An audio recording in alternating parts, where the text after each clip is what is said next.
आइए देखते हैं थर्ड लर्निंग आउटकम, जिसमें आप देखेंगे pointer for inter function communication. यही वो थर्ड लर्निंग आउटकम है जिसकी हेल्प से हम मल्टीपल वैल्यूज रिटर्न करा सकते हैं। आप समझ रहे, वैसे तो return statement at a time एक ही वैल्यू रिटर्न करता है, but with the help of pointer for inter function communication is use to return multiple values. तो आइए देखते हैं थर्ड लर्निंग आउटकम। तो यहां पे आप देखेंगे pointer for inter function communication, किसकी बात कर रहे हैं? Pointer for inter function communication.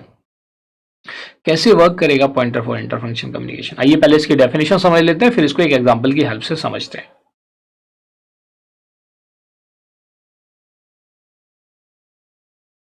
तो जैसे हम फंक्शन कम्युनिकेशन में क्या होता है? फंक्शन कॉलिंग, और function calling is a communication.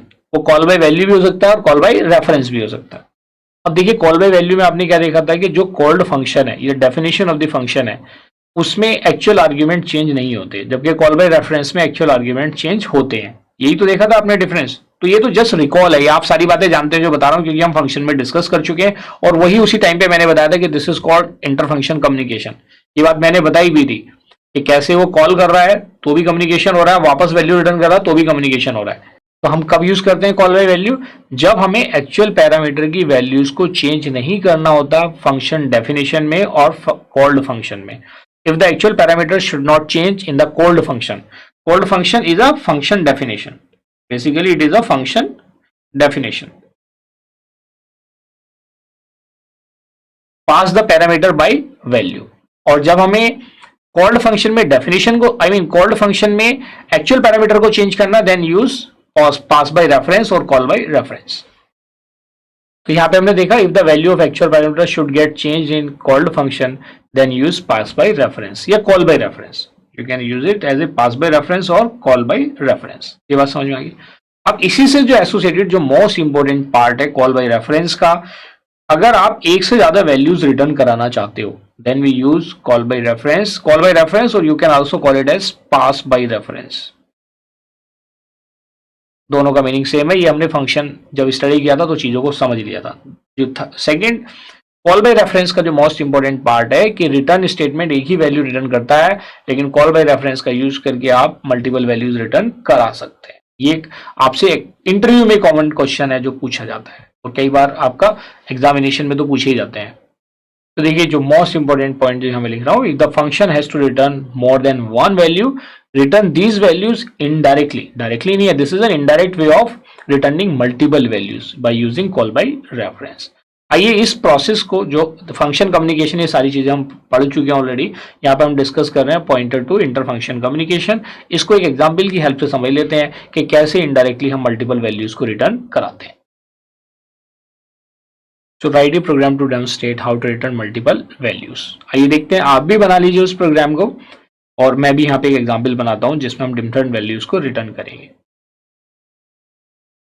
So dear student, this is a program जिसमें हम मल्टीपल वैल्यूज रिटर्न करा रहे हैं using call by reference method. तो यहाँ पे देखिए मैंने पैरामीटर और एरिया फाइंड आउट किया है, ये वॉइड मेन है, तो इसमें मैंने एक फंक्शन यूज किया है एरिया पैरामीटर।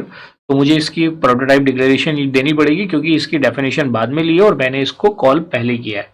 तो मैं यहाँ पे इसकी प्रोटोटाइप डिक्लेरेशन दे दूंगा से एरिया पैरामीटर, और इसका सिग्नेचर वही होगा जो मैंने यूज किया है। So we will write it as void area parameter, this is void area parameter, और इसके अंदर जो जो आर्ग्यूमेंट हमने लिए हैं, एक तो रेडियस है, so we can write it as integer, R भी लिख सकते हैं या खाली आप सिग्नेचर दे सकते हो, स्टार इंटीजर स्टार। ये हो गई आपकी प्रोटोटाइप डिक्लेरेशन। बात समझ में आ गई? अब देखिए कैसे ये वर्क कर रहा है। आइए देखते हैं इसकी ट्रेसिंग पार्ट। जब आप कंट्रोल F9 करेंगे then you will be able to see an output window, और उस आउटपुट विंडो में आप देखेंगे कैसे ये वैल्यूज रिटर्न करा रहा है। आप जानते हैं कंपाइलर अपना कंपाइलेशन मेन से शुरू करेगा, उसके बाद फर्स्ट प्रिंटफ आएगा। मैसेज क्या आएगा? Enter the radius of circle. Message आ गया यहाँ पे, enter the radius of circle, the radius of circle. ठीक है, आइए रेडियस ऑफ सर्कल में आ गए। यहाँ पे रेडियस को हम इनपुट करा देंगे। से मैंने इनपुट करा दिया 4, सिंपल मैंने एक 4 वैल्यू इनपुट करा दी। 4 वैल्यू जब इनपुट करा दी, या इसको और सिंपल कर लेते हैं, let us enter it as 1। मैंने सर्कल की रेडियस 1 इनपुट करा दी, कैलकुलेशन इजी हो जाएगी। फिर क्या होगा देखिए 1 यहाँ पे पास होगा, और हमने एरिया और पैरामीटर की जो वैल्यूज इवेल्युएट होंगी वो वैल्यूज कैसे इवेल्युएट होंगी, on the basis of radius, क्योंकि एरिया क्या होता है सर्कल का पाई आर स्क्वायर और पैरामीटर क्या होता है 2 पाई आर, यही तो होता है।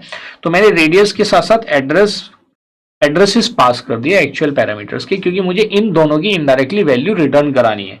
Are you getting my point और नॉट?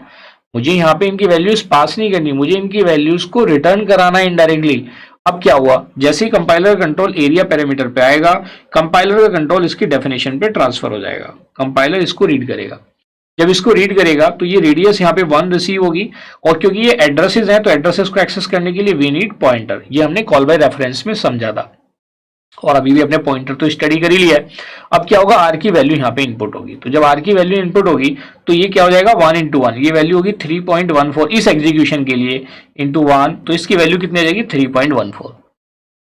तो ये वैल्यू एरिया की कितनी रिटर्न करेगा, इट विल रिटर्न 3.14। ठीक है, एक वैल्यू तो ये रिटर्न हो गई, तो यहाँ पे जो वैल्यू प्रिंट होगी वो कितनी प्रिंट होगी इस एग्जीक्यूशन के लिए 3.14। वो तो हम यहाँ पे नई लाइन में प्रिंट कराएंगे कि भाई एरिया आपका प्रिंट हो जाएगा, area will be printed as 3.14 इस एग्जीक्यूशन के लिए। कॉमा मैंने लगा रखा है, उसके आगे आएगा पेरीमीटर। तो पेरीमीटर की जब हम बात कर रहे हैं तो कैसी वैल्यू होगा 2 पाई आर, तो 2 पाई आर की तो वैल्यू 1 है, इस एग्जीक्यूशन के लिए 3.14 इंटू 1, तो इसको इवेल्युएट कर लेंगे, तो ये वैल्यू कितनी जाएगी 6.28। कितनी वैल्यू आ जाएगी, it comes out to be 6.28। तो अब ये 6.28 वैल्यूज किस में जाएगी, पैरामीटर में, और ये पैरामीटर की वैल्यू यहाँ पे प्रिंट हो जाएगी 6.28। सो डियर स्टूडेंट, इस तरह से हम कॉल बाय रेफरेंस का यूज करके मल्टीपल वैल्यूज रिटर्न करा सकते हैं, जबकि रिटर्न स्टेटमेंट की हेल्प से हम सिंगल वैल्यू रिटर्न करा सकते हैं। हम पास तो मल्टीपल कर सकते हैं, लेकिन कंपाइलर एक ही वैल्यू रिटर्न करता है। ये हम ऑलरेडी जब फंक्शन स्टडी किया था तो बड़े अच्छे से समझ चुके हैं। So dear student, in this way we have achieved our next learning outcome, that is describe pointers for inter-function communication.